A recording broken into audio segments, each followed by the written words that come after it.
in the world. So it's our pleasure to ask Dr. Coetzee to present the paper today. Please, over to you. Thank you, René. You can all hear me, correct? Great. Thank you very much for the opportunity and allowing me to share some of the research that my faculty conducted 2 years now. I think this whole COVID thing has knocked our time spans totally out of sync with reality. Just to give a bit of background,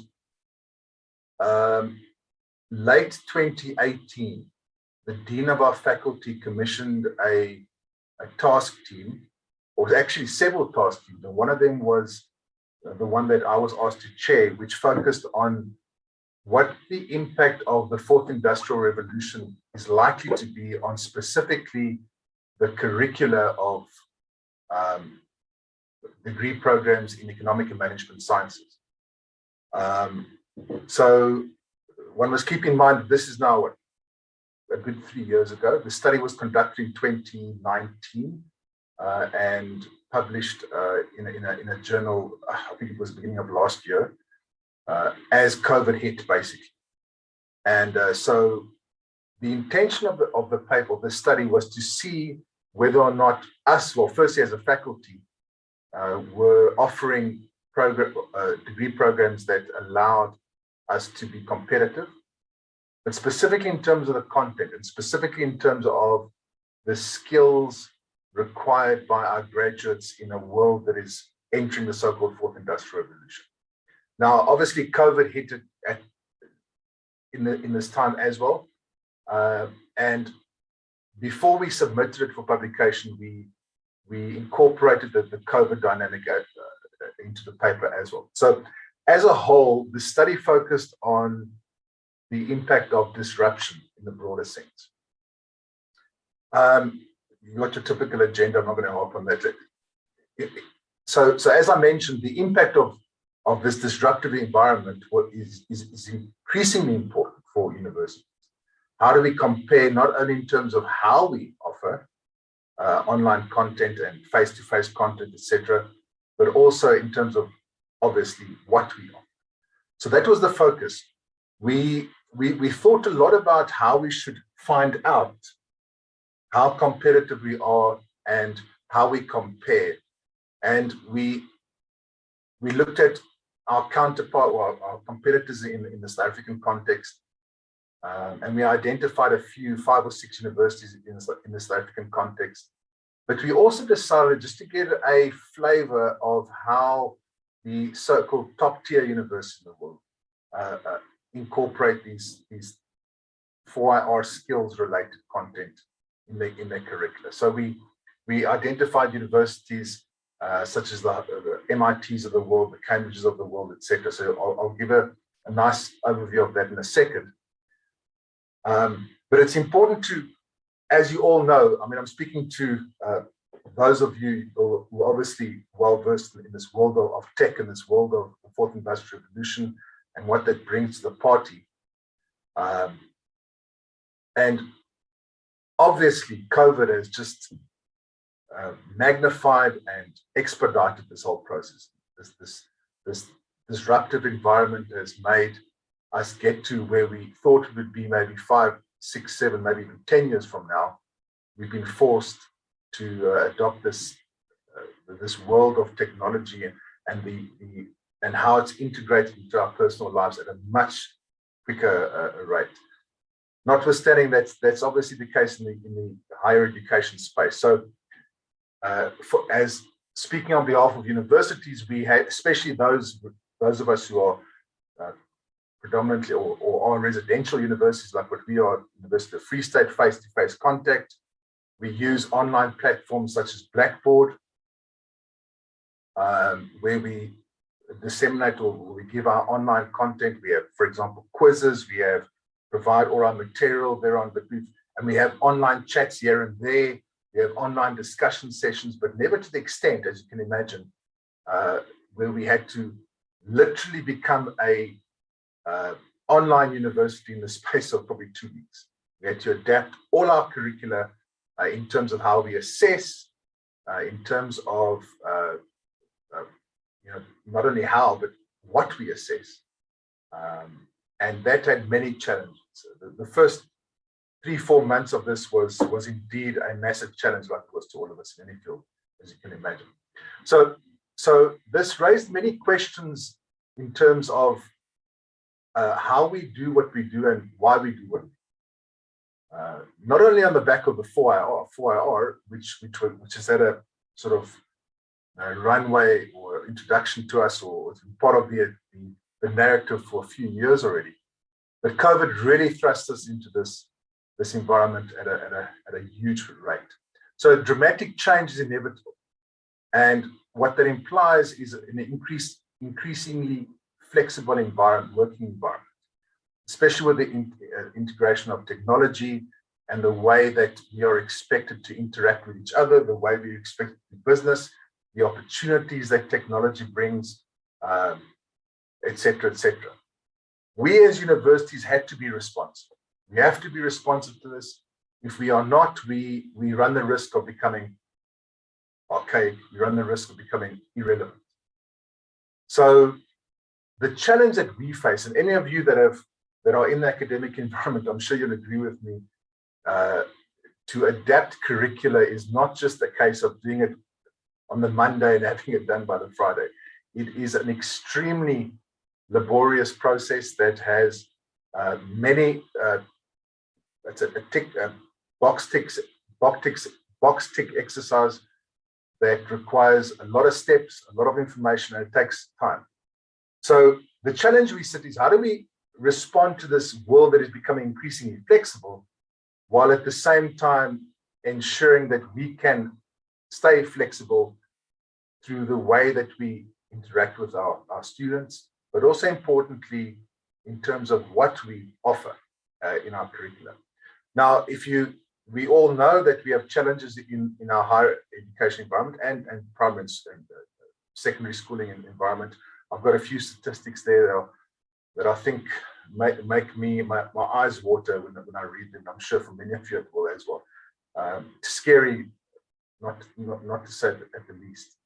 For example, if you look, 78% of grade 4 learners can't read for meaning.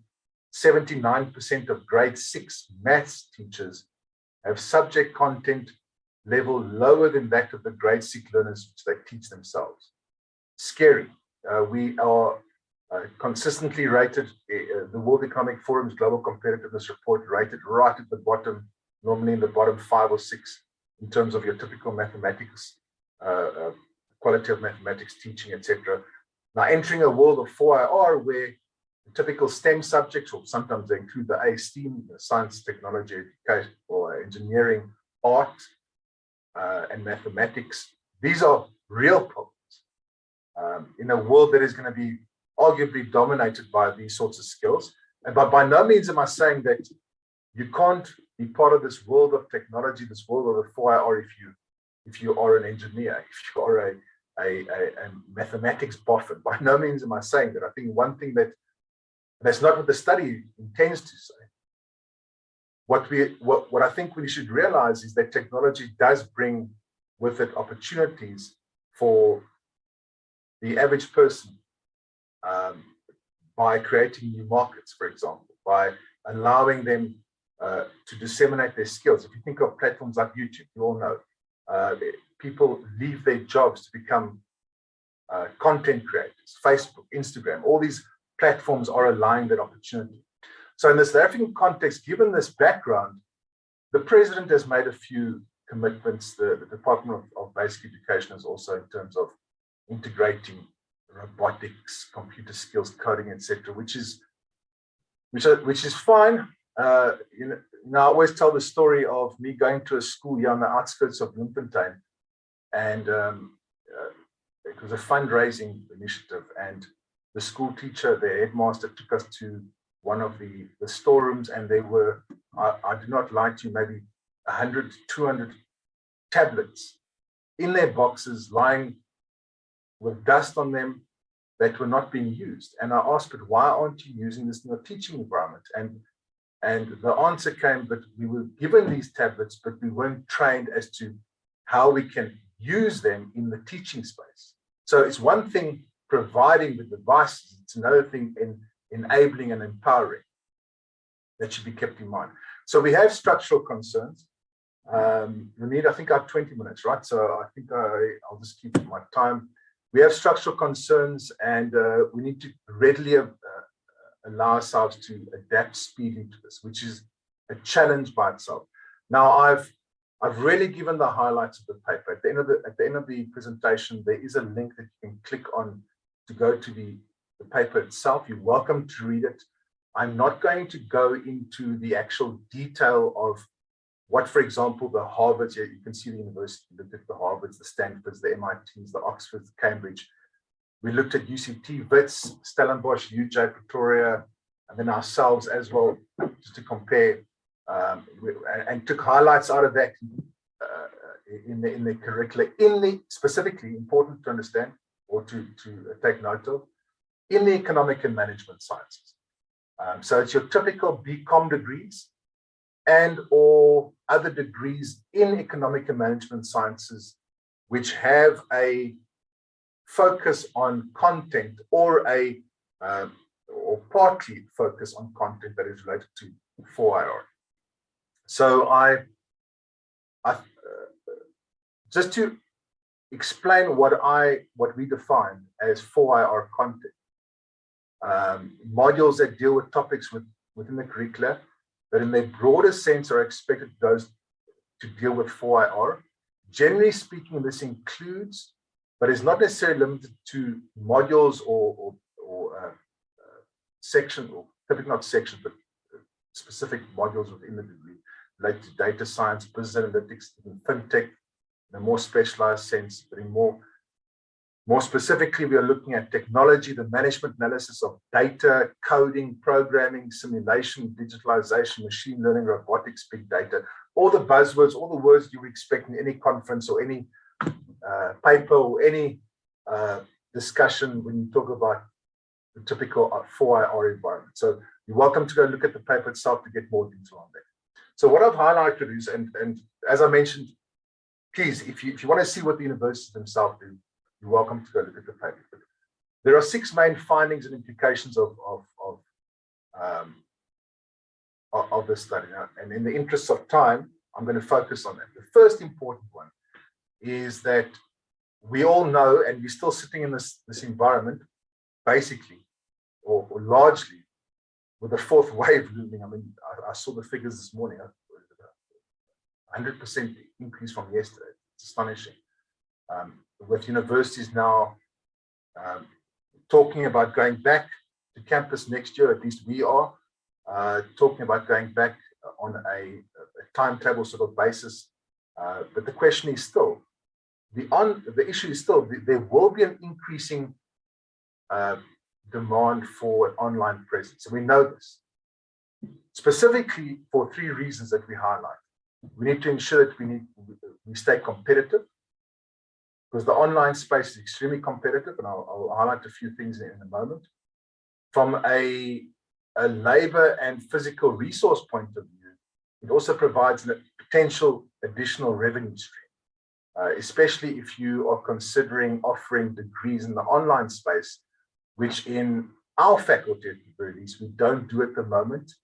Well, specifically in my department, excluding our business school. Our business school does offer online opportunity. But that is a discussion that needs to be had, whether or not that should be part and parcel of a typical offer. And then, of course, continuity. And not only in terms of COVID, but also in terms of, for example, you can think back a few years, the fees must fall hashtag movement, and the unpaid NSFAS schemes or allowances early next year. If you can remember that, it seems like an age ago, but that's all disruption. So in the name of disruption, what technology does is, and online presence is, it does allow for continuity. Assuming ESCOM is on, of course, that's the consideration we need to keep in the back of our minds also. And then, of course, the integration of STEM subjects is important for curricula. I think in most part, at least the university we looked at, there was a good balance between your typical expected modules that had mathematics or statistics content, which is required for a commerce degree, especially if you look in my field, economics and finance. But we need to also keep in mind that the behavior and technological habits of students are changing. And in the South African context, it's not only about that, it's about the access to devices. Given the socioeconomic constraints facing a large percentage of our student base. An interesting finding that we concluded was that it's not necessarily required that there must be a mass overhaul of curricula. In other words, it doesn't mean that we need to chop and change and be everything to everyone in your typical BCom degree. By no means. What we found is that a lot of the universities add modules to your typical BCom in economics or BCom in finance or BCom in IT or whatever, or accounting, whatever, but they still keep the core of what the content which you would expect. However, there are offerings which are almost standalone in the sense that they are related to 4IR in some way. Maybe we offer, for example, a business and financial analytics degree. I know that UJ offers a few of those offerings. So there is room for a specialized degree per se, but your general BComs, etc., we cannot leave them the way they used to. There has to be some add-on in terms of the typical skills and the content required for graduates entering the world of work in a 4IR context. So the proposal is that there needs not be a mass overhaul of typical curricula, but there must be some flexibility built into the selection of modules. I think that'll become an increasingly important dynamic in how we as the higher education world stay relevant. That option of selection, that option of choice, that option of flexibility. Fourthly, and there's 6 of them, so we're almost done. Due to the pervasiveness of online content, I think reputation is going to be extremely important. In terms of, you can even make it more practical in terms of the rankings of universities. That might become a important factor driving the marketing of programs, the credibility of institutions. And why I say this, why we said it, is because we know that the online space is offering a lot of opportunity to learn. You can look at YouTube. YouTube, they call it you all know, the poor man's university. I have many times, if I don't understand anything, I go to YouTube, and there are many videos that allow me to just sharpen up my skills, for example. Your massive open online courses, your MOOCs, you have universities that are top tier universities attaching themselves to this, offering micro master degrees. I see even now they're offering micro bachelor degrees. So you might have a master degree with, say, 12 modules or 15 modules, and they give you access to 3 modules on the MOOCs, and then you get credit for those 3 when you formally enter the program. These are threats to your universities that don't enter this space. So I think reputation, and especially the fact that your South African universities now, and all over the world now, are competing with the top tier universities, competing with our students that be sitting in a little city like Bloemfontein. There's no need to go to the online, to the face-to-face university anymore. You can do a degree through Georgia Tech. You can do a degree through short courses through the Harvards of the world, the MITs of the world. That's a very real threat that technology brings to the fore that we need to keep in mind if you want to stay relevant. Fifthly, it's our view that there should be a mandatory course in ethics in all degrees in economic management science, if not every single day on campus. What we did find is that the majority of degrees that are focused on or that are accredited by international bodies have your ethics degrees, ethics courses, but not necessarily your typical BComs across the And that doesn't send out the right signal. If you are sending out students in a world that has technology that is being integrated into the way we do our work, the way we behave as human beings, the issue of data security, the issue of confidentiality, etc., it's a no-brainer. Ethics needs to be part of this, which in our findings does not necessarily seem to be the case across the board. And then lastly, we need to ensure that we skill our graduates with skills that the robots, our generic term for technology, and maybe taking it from your iRobot and your Terminator movies. But we need to ensure that we skill our graduates with those skills that the robots don't have. You know, we talk about the ability to problem solve. And I know those of you, I mean, I don't want to enter your space, you know more about this, lot more than what I would. The robots at the moment can't problem solve, think critically, behave with empathy, be creative, or question or dream. I'm sure many of you say, yes, not yet. So this 30 seconds, this environment of lifelong learning is crucial. So as the custodians of disseminating information, it's important that we don't compete directly with the Harvards of the world, but we incorporate what our needs are in a South African context, in the 4-hour context, in the technology space. And I think this will be a key differentiator in terms of we as South African universities differentiating ourselves from the rest of the world.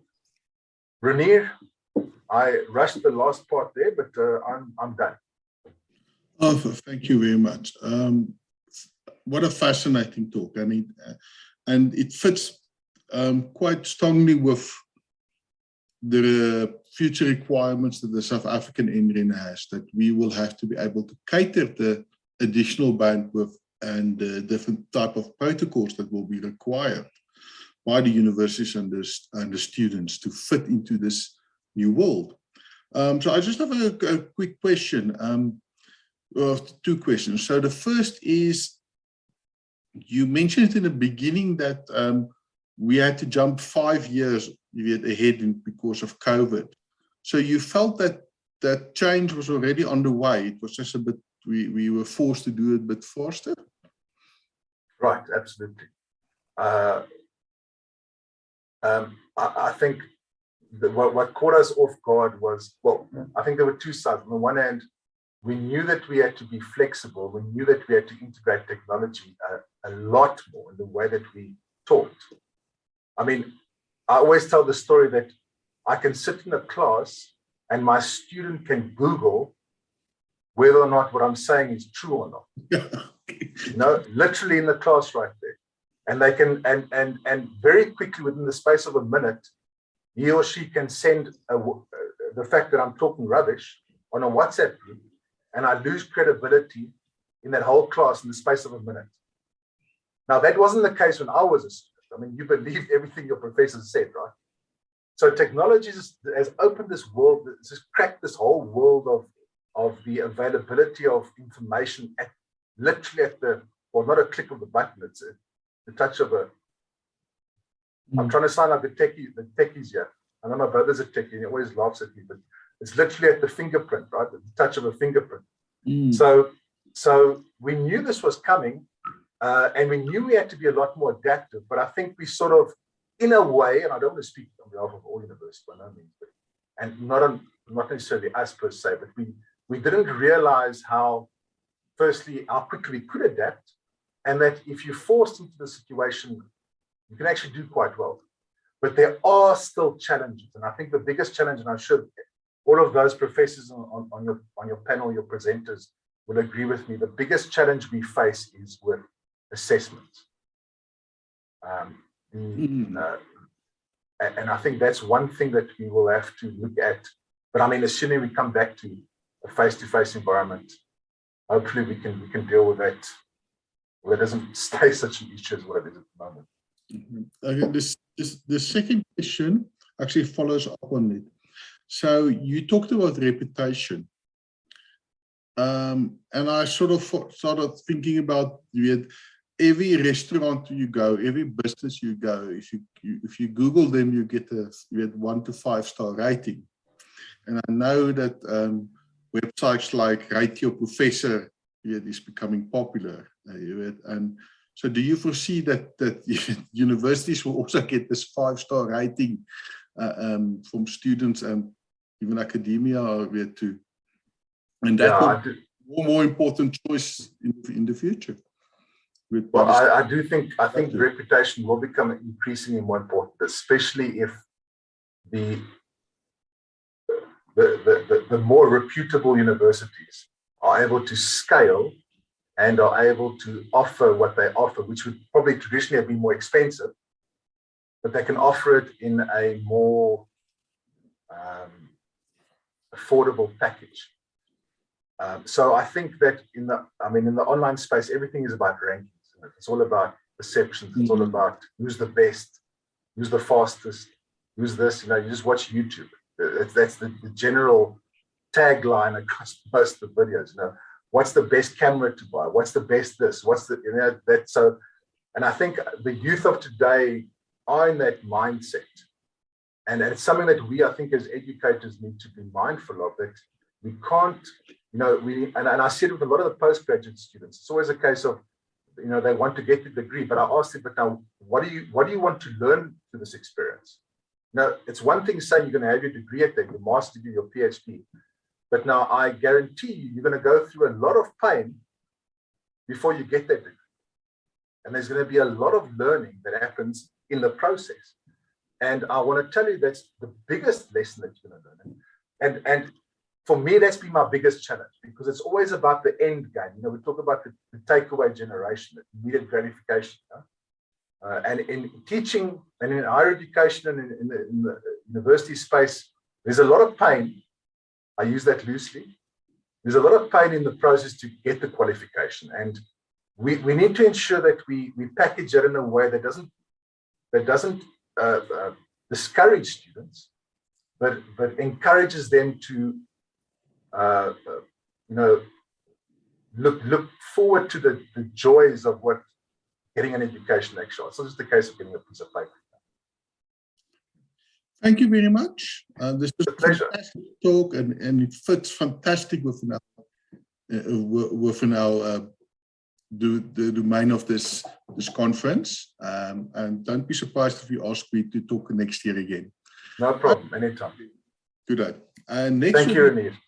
Thank you very much. Next will be Professor Von Solms. So can I ask her to switch on the camera and maybe the slides?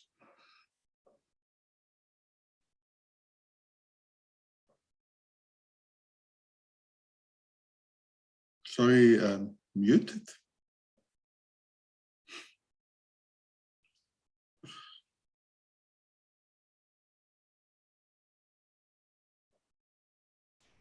Of course, I'm on mute. Can you hear me now? Yes, we can hear you now. And can you see my screen? We can see your screen. We're just going to wait 1 minute for people that might have moved. Perfect. Sessions. Okay, we can start. I will do a quick introduction. Professor Sune Von Solms is an associate professor at the Faculty of Engineering and Built Environment at the University of Johannesburg. She obtained a PhD in computer engineering, is a registered professional engineer with Engineering Council of South Africa and the National Research Foundation, a rated researcher. Her research interests include networks and communication, engineering, education, and the social and human aspect of engineering and cybersecurity.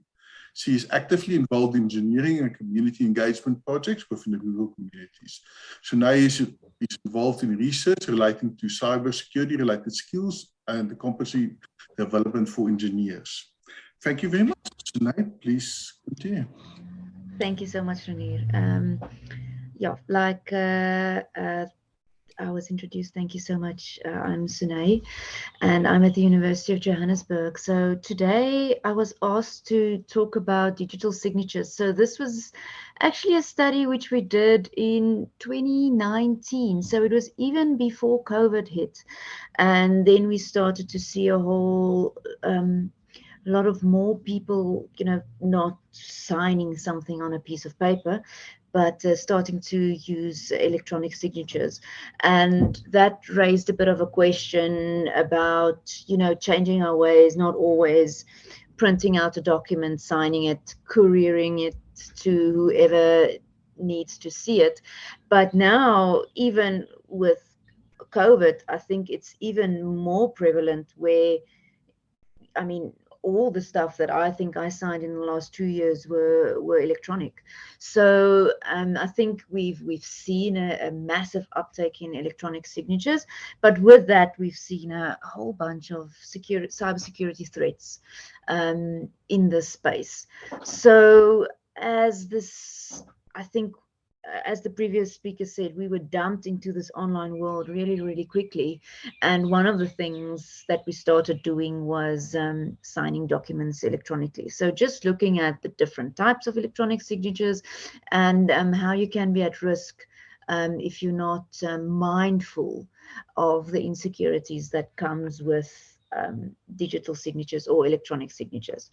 So just an overview of signatures in general. When you look at that, there's generally three things or three main functions of a signature. So the first one is identity. Identity, it proves that you are the person who signed, so it identifies the individual who signed. Second is intent. So it provides evidence that the signatory or the individual intended to sign a document. And the third one is approval. So it shows that the signatory approves whatever is written on the document. So whenever you see a signature on the document, you can assume or understand that the signatory wanted to do these three things. So when you look at past court rulings and in the legal space, if you can prove a signature satisfies these three functions, it is seen as a valid signature.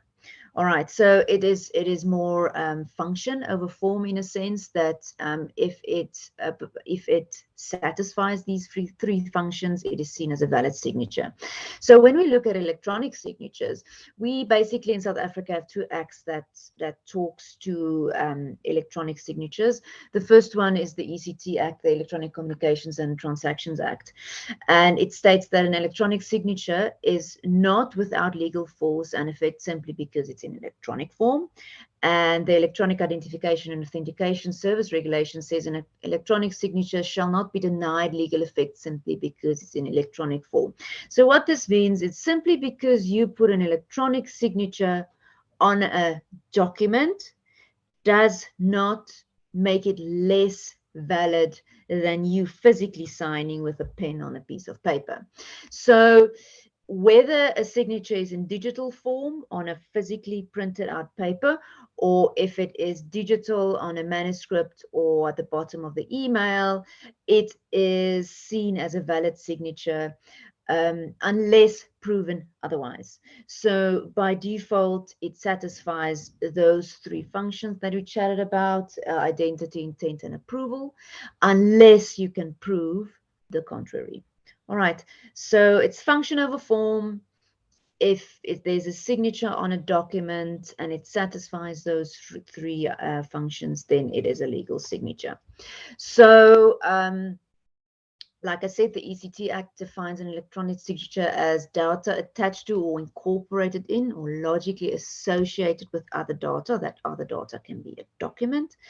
And just traveling outside of South Africa, the American Bar Association's guidelines to digital signatures says there are basically three purposes of a digital signature. First is evidence. A signature authenticates the writing by identifying the signatory, so it also identifies the signatory. Secondly is ceremony, calls the signer's attention to the significance of the signer's act, so it's an act of signing. And lastly, it is approval, where signature expresses the signatory's approval or authorization of the writing. So if we compare in general what we said about old school manuscript signatures and what is defined a literature as a digital signature, it basically satisfies the same things: identity, intent, and approval. So a signature, like I said, whether it be digital or on a manuscript, if it satisfies these three things, it is seen as a legal signature. All right, absent from evidence, providing contrary. Okay, so let's look at three different types of signatures. In general, you can divide them into three different types. The first one is your simple electronic signature.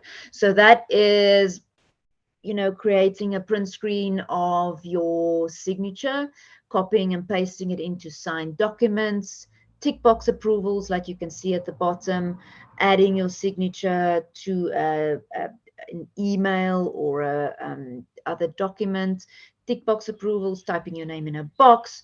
All of these things are valid signatures. They meet the three functions of identity, intent, and applications, and they are valid. The issues with these things, and we'll get to it a little bit later, is there are no safeguards against manipulation of these types of signatures. So we'll look at how it can be manipulated. Although it is seen as a legally binding signature, all right, it is open for manipulation and fraud. So that's the first kind of the most simplest form of electronic signature. That's the simple electronic signature. Secondly, you get the digital signature. So there's a little bit of confusion regarding the terms. So in the South African legislation, it is termed digital signatures, but when you look at some international legislation and so on, they call it advanced electronic signatures.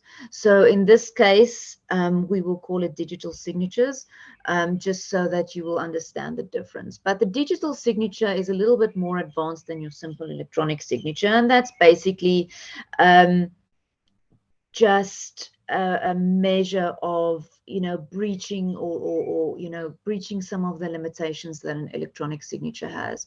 So it satisfies the legal and business requirements of authenticity, integrity, and you know, the general things relating to reputability and writing and signature. And also it has some verification to it. So it is created via encryption and some you know, cryptography, and it can also be verified. So it's a little bit of a step up to signatures. And as you can see on the right hand side, the data or the document is signed by having a private key of the signatory. So usually it is in a way password protected, so you protect your private key. It's a password, and so your there's a hashing function applied to your signature, and then the document is digitally sealed. There's a certificate in a sense issued. So when you look at the document which you received, which are digitally signed, it can be verified. So you can verify and see if the signed document has been changed or has not been changed. So when you digitally sign a document, you can verify if it is actually the document that was signed. So it's a little bit of a step up. It gives you, as you can see right at the bottom, it gives you a date, a time, stamp next to your physical signature. It's not just a pasted signature. So you can verify the place and time where you signed it, but also the document itself. If it is changed, you won't be able to, or the verification will pick it up. So if you check the hash functions for the signature as well as the document, if it is changed, it will be picked up. So it's a little bit of a step up. It helps us to overcome some of the issues. And then the final type of electronic signature is advanced electronic signature. So that's what it's called in South Africa. Globally, it is termed a qualified electronic signature. So a little bit of changes in terms that can cause confusion, but this is the proper, solid, way of creating electronic signatures. You have an authentication service provider, certificate authority, you might call it. It's also called the accreditation authority. So these people are third parties that actually links the identity of the signatory to the signature, and it also provides a certificate which shows or which creates valid, it validates the content of the document as well. So this, if you use a certificate authority, something like DocuSign, you pay per signature. They have, they issue a certificate. It is authenticated. It can be verified. So these are the types of, you know, if you sign a document through a certificate authority, you bridge most of the issues surrounding digital signatures. The only issue with something like this is a paid service, right? You have a DocuSign paid, you pay for the service, and day to day, if I just think of all the little forms that I must sign, this becomes a little bit tedious and expensive. It is not really the way to go for a day-to-day signing of basic stuff. So although this is the golden standard, it's really almost always reserved for important documentation, if I can call it that. So just to summarize, we have our three different types of signatures. Your normal electronic signature, I pop a print screen of my signature on a piece of paper, or I tick a box, write my name in a box, whatever the case may be. Digital signatures are at least derived from and linked to the document to be signed, so you can verify it in a way. And then you have a certificate authenticator that can provide you with qualified electronic signatures or advanced electronic signatures, depending on where you live in the world. Right, so an electronic signature is just as secure as the processes and the technologies that are used to create them. So like I said previously, if you have a high value transactions, audit reports, financial reports, those type of things, you usually utilize advanced electronic signatures because it can provide a high level of assurance and trust in the system. The signatory is linked to the information. There's a clear show of intent, and of course you can ensure the integrity of the document. But as I said previously, for your day-to-day requirements of forms that you must fill out, this becomes impractical. So we default back to electronic signatures, digital signatures, or your simple electronic signatures, which can become an issue. So we can just look at some of these issues. It is so convenient to have a little image of your signature and you just pop it into whatever folder or whatever document you must sign. You send it on to the next person to sign the document as well. So it is convenient and it is acceptable. The biggest issue with this is, of course, it is seen as a valid signature unless proven otherwise. So the issue with a simple electronic signature is that it's legal, all right?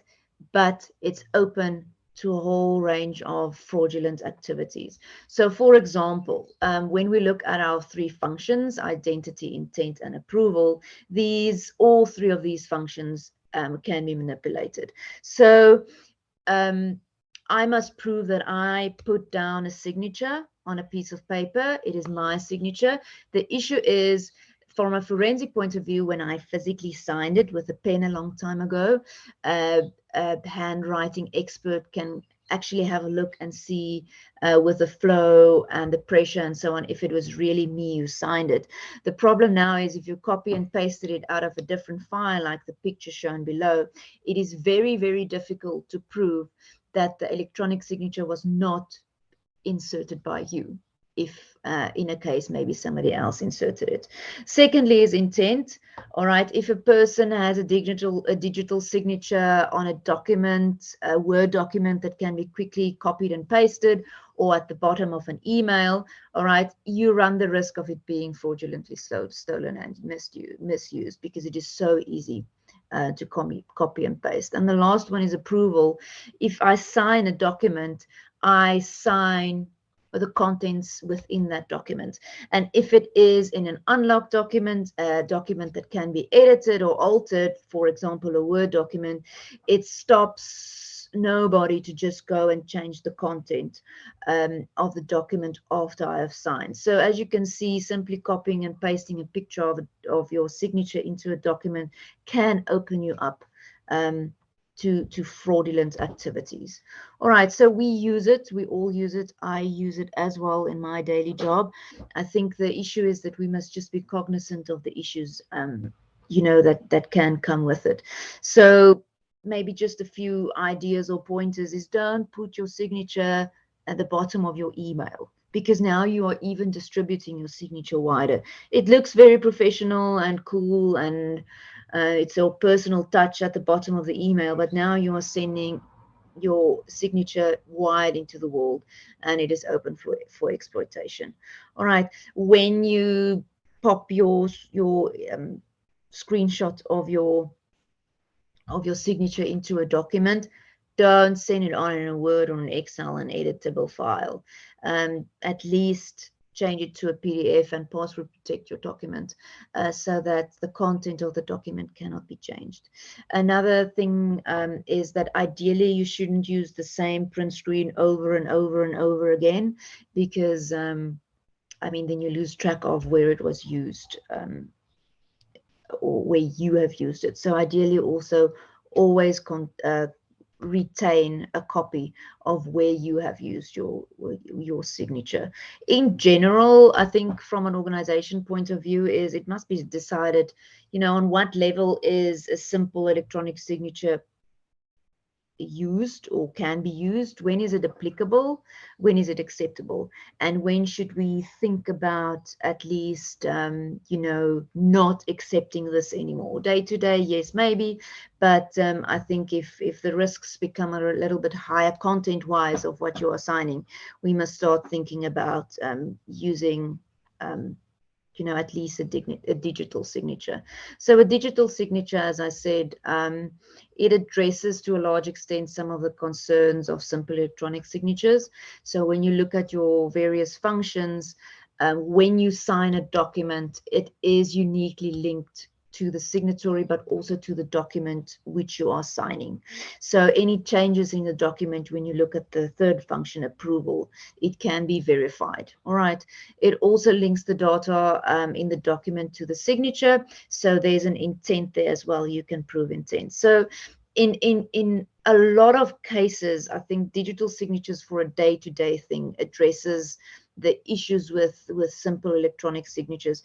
The biggest issue with digital signatures, of course, is the human being. All right. When you have digital signatures or when you utilize it, for example, if you have a Adobe account and you have a proper paid for account where you can use digital signatures, you must enter your password. And of course, all of us are not great with password management. We write it down. It's the easy one. We never change it. So of course, that is open for exploitation. So when we utilize digital signatures, which is the proper thing to do, I think, in a day-to-day basis, we must once again be certain that we manage our passwords properly, which in many cases, not all of us do on a day-to-day basis. Yes. So yeah, I think that's just a general overview of electronic signatures and digital signatures and advanced electronic signatures and how they work, how we can utilize them on a day-to-day basis. I think if in general, if we think about security, when you use plain simple electronic signatures, think about how you use it, think about where it's distributed to.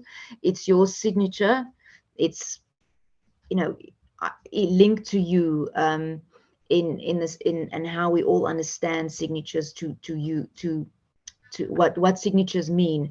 So it's really something that you shouldn't just pop onto any editable file and send out into the world, because it can be fraudulently copied and used. Examples which we saw or we see in industry a lot is, I have a line manager and he must approve maybe, for instance, a purchase that I want to make. So this becomes now tedious. Every purchase I'm asking, I must ask him to sign. So what am I starting to do if I'm pressed for time or a deadline lingers? What can I do? I can easily just copy his signature and paste it into the document. Nobody will know. All right, he signed so many, one more will not matter. So you open yourself up to these fraudulent activities. So it's just something to think about, that if you use these signatures, timestamp them, save a copy, make sure that you know exactly what you have signed. Digital signatures is the better option. There's at least some verification to it. And then, of course, we have the qualified or advanced electronic signatures, which is very nice. It's approved by authentication service provider, but at the same breath, it's a little bit tedious for day-to-day use. Therefore, we fall back to the other two, but we must just be vigilant about how we use them, where we use them, you know, who has access to our signature, which is something we never had to think about in the past, but we had to think about now. All right, that is me. Thank you so much.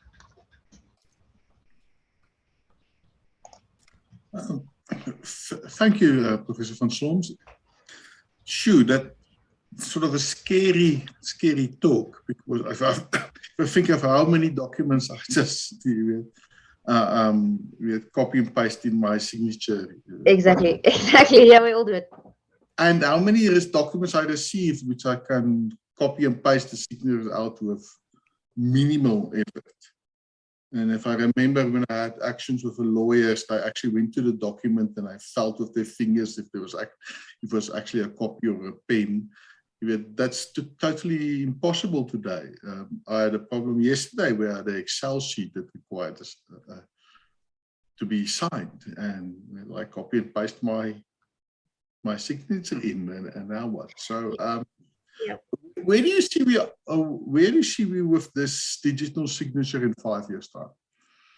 I have no idea. I think, honestly, I think we should just all be a little bit more vigilant, and I think copying and pasting of an image should die. There's some really simple digital signatures. I mean, PDF signatures. If you use a proper PDF reader or viewer, you can actually at least do a proper digital signature that just timestamps it a bit. So whenever, but you have to do that, I want to say, consistently, because now when somebody challenges you on your signature, you can say, I only sign stuff with digital, you know, at least stamp, date, time, whatever the case may be. So if you only see your lonesome signature somewhere, you can know that that's not something that you placed there. But honestly, I don't think we all we must just all be vigilant. I think in 5 years' time, we must all at least stop copying and pasting a little image in an Excel spreadsheet. I do the same. Like I did yesterday. Okay. Thank you very much. I still think this was also a fascinating talk. It's totally relevant for the work of MICIS and the future of MICIS. And enjoy the rest of the day. Thank you very much. Thank you. Thank you. Bye-bye.